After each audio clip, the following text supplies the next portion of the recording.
আসসালামু আলাইকুম ওরহমতুল্লাহি ওবরাকাতুহু।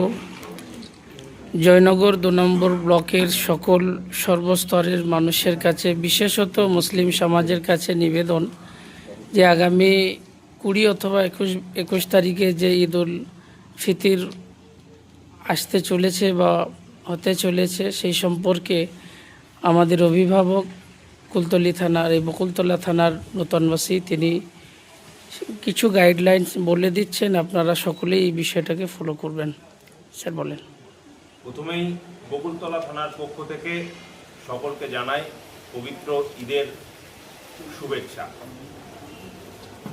বিগত বছরগুলোতে আপনারা যেমনভাবে ঈদ পালন করে এসছেন, এই বছরও সেই একইভাবে পালন করবেন এবং খুব সুন্দর সফলভাবে ঈদ পালন হবে এই আশা আমরা রাখি।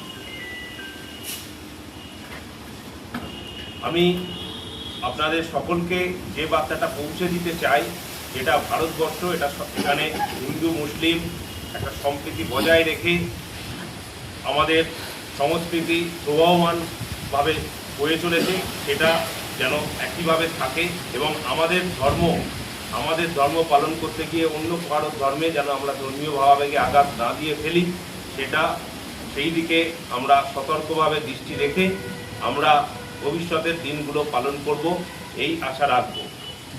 তবে বিগত বছরগুলিতে দেখা গেছে যে বিভিন্ন সময়ে বিভিন্নভাবে যে এতদিন ধরে রোজা পালন করার পরেও ওই একটা দিনে কিন্তু অনেক সময় অনেক দুর্ঘটনার শিকার হয়েছে অনেকেই। তো সেরকম যাতে না হয়, যাতে কোনো রকম দুর্ঘটনা বা কোনো কিছু না হয়, সেটা আপনারা দেখে নেবেন। এবং ওই দিনটিতে আপনার রাফ ড্রাইভিং থেকে শুরু করে অনেক কিছু হয়ে থাকে, সেটা সকলের কাছে আমি দাবি রাখবো। যারা আজকে এসছেন তারা আপনাদের যে রিজিয়ন আছে, যে এরিয়া আছে, সেই এরিয়ার সকলকে এই বার্তা পৌঁছে দেবেন, যাতে সেদিন খুব সুন্দরভাবে সতর্কভাবে সবাই বাইক চালায়, যাতে মাথায় হেলমেট থাকে এবং যাতে কোনো দুর্ঘটনার শিকার কেউ না হয়, সেটা আপনারা কিন্তু দেখে নেবেন।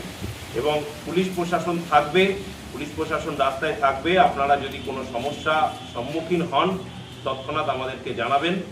আইনানুগভাবে যতটুকু সহযোগিতা করার আমরা অবশ্যই করব এবং আপনাদের ঈদ খুব ভালো কাটুক এই আশা রেখে, এই শুভকামনা রেখে আমি আমার বক্তব্য শেষ করব। সম্মানিত ওসি মহোদয়ের এই বক্তব্যের সমর্থন জানানোর জন্য আমি দাওয়াত দেব জমিয়তুল উলামা হিন্দের